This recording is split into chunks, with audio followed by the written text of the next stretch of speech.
Welcome to Game Soup, it's a game design podcast where we throw ideas in a pot and see what's cooking. I'm Chloe Montgomery and I'm joined by Diana Jones, emerging designer. Kayla Dice. Welcome back to Game Soup, the first Game Soup of the year. Like Marvel Comics up in this shit.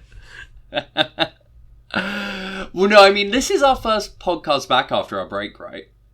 Now. Because we lost. Well, yes, we recorded last week, but then my computer didn't save the file, and also I was sick, so I didn't realise until Monday. So it was also a massive recording anyway, because it was in 2 parts already.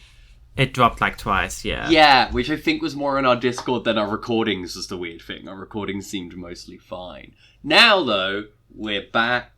It's a new year of Game Soup.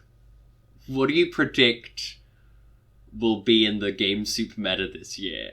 Do you think, like, one of us moves on from one of our themes? Like, I move on from, like, meta-narrative bullshit, and you'll move on from, like, small things, and we'll both get into something new this year? Or do you think we... Same soup time, same soup channel? I've sworn off of doing... trying to default to fantasy slop. Yeah, which probably won't happen, but I gotta try, right? Yeah. A worthy aim. Less fantasy slop this year for Game Soup. Maybe. I don't know if I have anything I want to swear off, but also I'd love to be less of a self-parody. Have you been working on any game stuff to start off the new year? Yes, I actually did some editing and a little bit of extra writing for Tournament Arc Extra Time 5. Exciting. I'm going to get Alyssa to have a read through that, and then maybe that'll go up by the end of the month. Nice. Maybe soon, probably on that, but... And did some thinking about Skirmish 2. Sounds like a lot of effort to go through every single army from the old game and rewrite that, but it'll happen, I guess.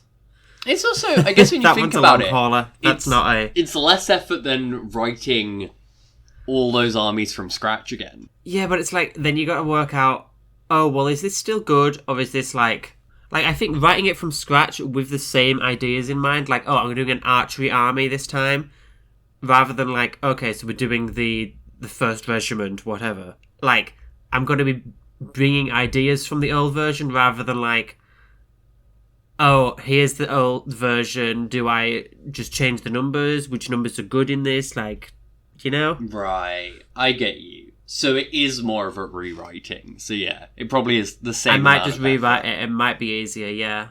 I don't know. I feel like yes, it's less of a chunk of writing to do rewriting, but also in theory, if you're doing things from scratch with just like adapting the ideas, it might keep you more enthusiastic about a task that is a lot of writing. Have you figured out a Skirmish 2 name yet, or is that still? It's still the Skirmish 2 in files, but that's more just for understandability, I think, at this point. To be fair, I have games I've released where their files are still named slightly differently. Like, not yet released, but for transgender... Certainly... I go or you go? Go ahead. Okay, yeah. Has, like, the hex stuff for a specific scenario is still named Legit Heat, because that's what I was thinking of calling that scenario. Even though I then renamed that, I think I renamed it Toxic Atmosphere, then Toxic Environment, and I briefly considered calling it Irreversible Damage, and then didn't. But in its folder, it's still just, like, the very first thing I wrote, which I think even the moment I wrote it, I was like, this will get renamed. But I don't go and update my file names folder. Yeah.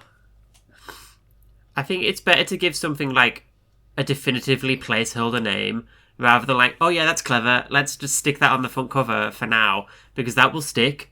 Whereas if you call like your tactics game like marshmallow.pdf, like that's never going to stick. A clear working title where it obviously has to get cut at some point. Yeah, I think.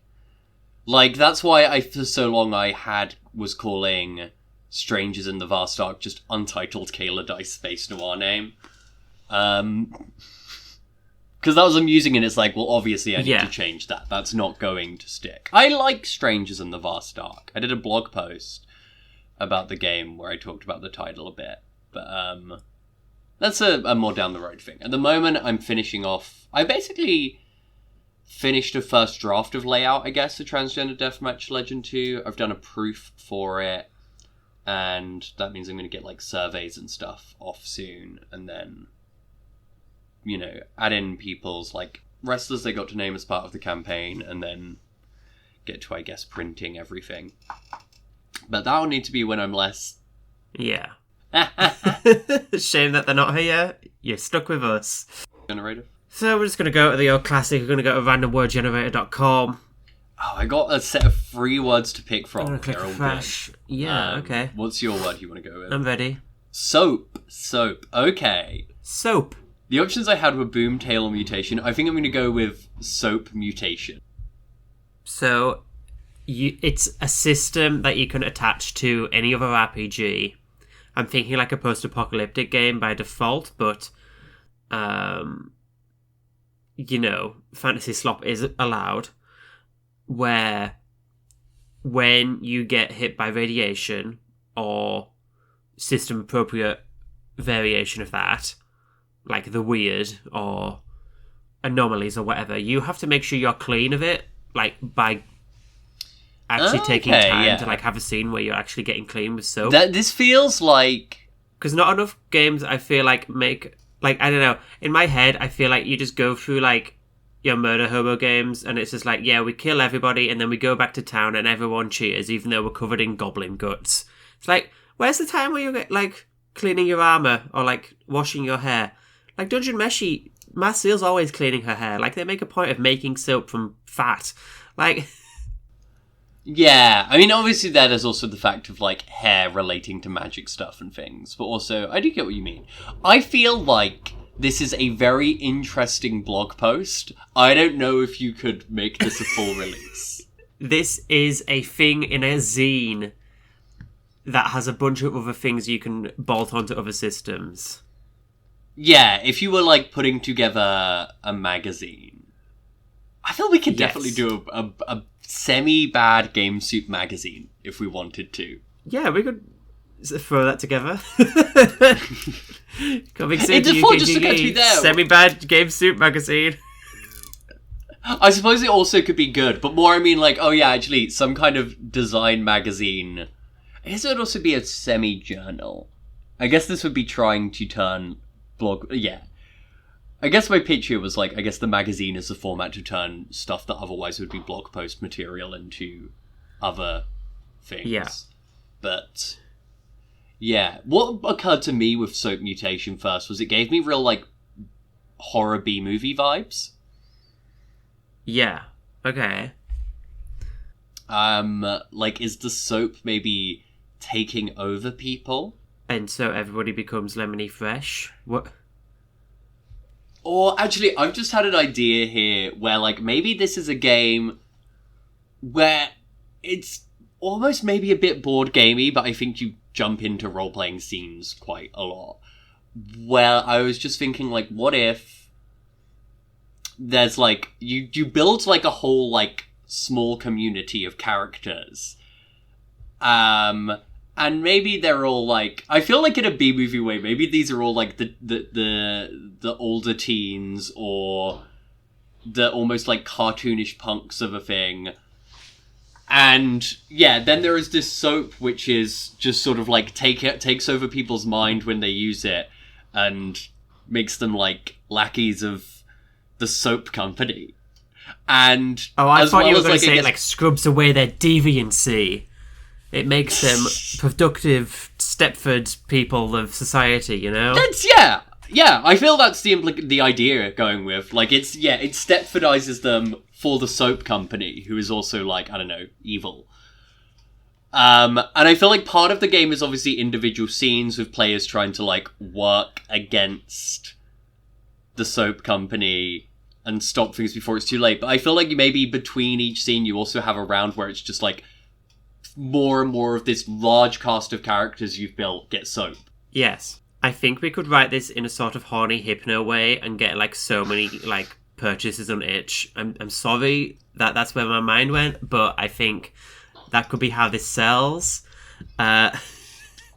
Yeah, to be fair, what I have pitched here was, like, schlocky B-movie, Pod Snatcher Invasion, or, like, Simpsons Treehouse of Horror episode, really. But I am aware, yeah, the mechanics I've laid out, you could take in a horny direction if you wanted as to written. Not, you don't even need to, like, write it in a horny way. Just, like, yeah, they scrub the goth girl and it turns them into, like, a gorgeous housewife, and it's like, yeah, that would do something for some people. Okay, yeah. So yeah, you're saying lean into that? Yes. Do you have a name for this and that I would think lean it's into like, the horny pitch of it?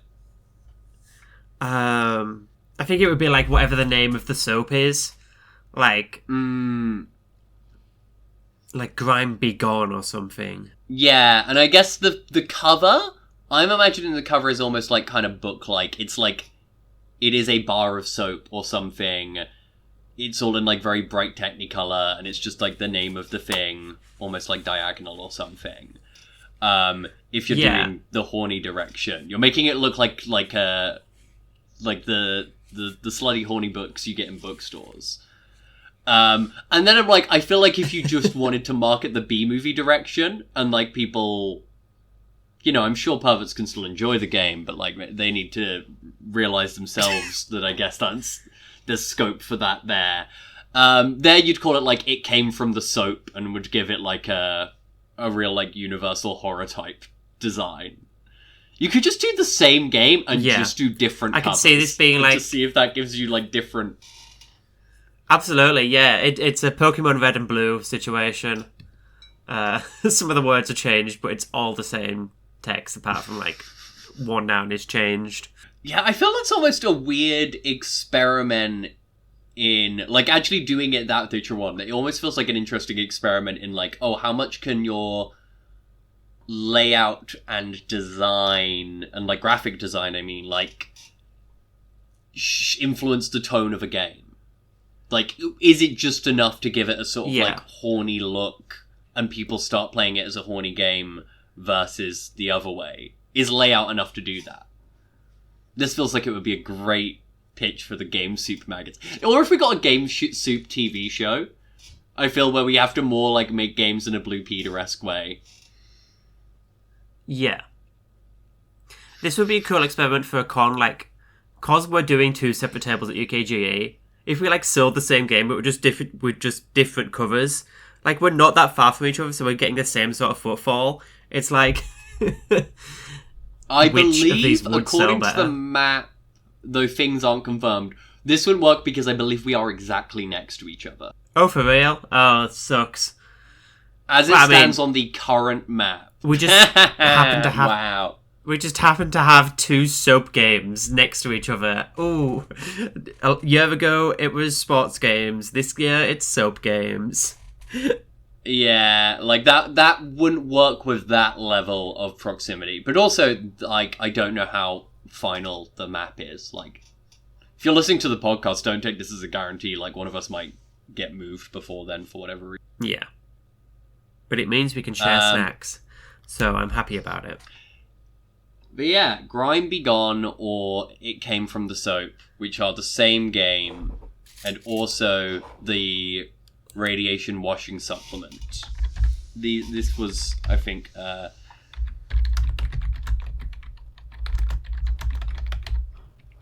just writing these down, because I always forget to, like, write these down, and then it comes to doing the description, and it's like, oh, I have to scroll through the entire episode now. Do you want to go back to the Randy then? Yeah, let's refresh the page and see what we get. Yeah, log. R.I.P. David Lynch. Jesus wept. I saw log and I thought of my man. I thought of the big man. Yeah, well... Log diet. Gotta. Or diet log. Diet log. I feel that's such... I feel ordinarily where you place the two words next to each other doesn't make that much of a difference, but log diet or diet log are so very different. New for beavers, it's diet log. I mean, I think beavers could get into either of these, like diet log or a log diet. Like, future Chloe here. I'm just recording a little bit because there was a little audio drop, but basically we talked about how diet log is a game where you work in a business and are beavers trying to stop the evil diet log. Yeah, I think like you've got to try and work out how can we stop diet log from like getting out into the streets. It's like, can we talk the CEO down? Can we botch the marketing? Can we get into the processing plant underground and stop production? Like, not like a reverse dungeon. Like, you're going up to the top, but now you've been saying that all the different things, I'm like, oh, maybe this is a minigame collection. Yeah, I think it's like a firebrand. Yeah, no, I like that. But also, yeah, and I feel like you could in some way integrate it with a lot of, like, marketing material for diet log and, maps of the diet log building, because those are where the different games take place and stuff. Yeah. Diet log is a real game. Do we want to go back to the random word generator one last time? For this episode? Sure. Let's do it. Let me refresh the page. Okay. I have the word excavation. I'm gonna redo my... Okay, yeah, this is a better one. I initially had broadcast, and I was like, broadcast seems like a really fun word, but I'm like, X feels like it's nothing. Because they're both activities. So no, it's the Time Team Live RPG. It's by Black Armada Games. It's called History Dig Live. Okay, so it's sort of a corpse bride situation, except you dig up a dinosaur. Yes, because I think the dinosaur gets declared the legal owner of the estate on which they were found. So then someone desperately wants to marry the dinosaur bride so they can get back their inheritance. Oh, you play as the dinosaur bride. I love it. So you wake up in a world that is not your own. To some extent, I feel like that's actually maybe this isn't, like, yeah, someone has to be, like, the person trying to woo. Yeah, a couple of you are suitors. One of you is, like, the dinosaur bride. Someone is, like, maybe a lawyer or something. Like, you give a lot of people who will want this, like, maybe it's stuff like, oh, there's a big dance at the dinosaur bride's estate. Here's the rules for a dance. Versus, like, oh, the dinosaur bride wants to go on a run. Do any of the suitors... There we go. It's a capsule game. We've got the plot already. Yeah, I think it can go one or two ways. Either you need to make all of the other characters very interesting, given over to randomizers in a lot of ways. Like, it's like, oh yeah, in this scene, the dinosaur bride wants this, she reacts. Could be one way of doing it. I guess this also depends, how much do you do, like, the dinosaur bride is fully just, like, I guess how much do you make her just a wild dinosaur? Because I feel then, yeah. I think she's just a wild dinosaur. I think maybe... I don't even think she can speak. Like, I think it's just a dinosaur. Maybe it's just a dinosaur skeleton that has a little, like, veil on. No, I definitely think she's a living dinosaur, because I do think it's so much funnier if she goes around. I think, yeah, she can screech and roar and stuff, and, like, people just act like they understand her, or are wooed by her. I feel like so much of the fun of the game is being a suitor who is, like, sees, like, the little raptor rip apart, like, a scarecrow, and is just going, like, my, this woman sure has a ravenous appetite. And, like, or, like, playing a lawyer who, like, responds very gravely and seriously to our screeches and goes, yes, right away, I will draw up these plans for the estate, like, because I understand completely that that's what you meant. So I feel, yeah, like, she's ran by, like, whoever's... if it's Firebrands, this could be GM-less, or, yeah, if it's something that has a bit more of a GM, The GM runs them, and it's a lot of given over to random tables and other kind of card or dice randomizers, because she's just so untamed. And the game is definitely called The Dinosaur Bride. You keep cutting in and out, so I'm just going to assume you finished talking.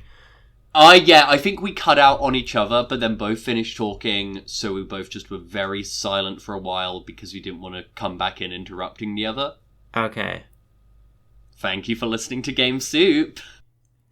Jesus wept. If you know how to make Discord not suck shit, please get in contact.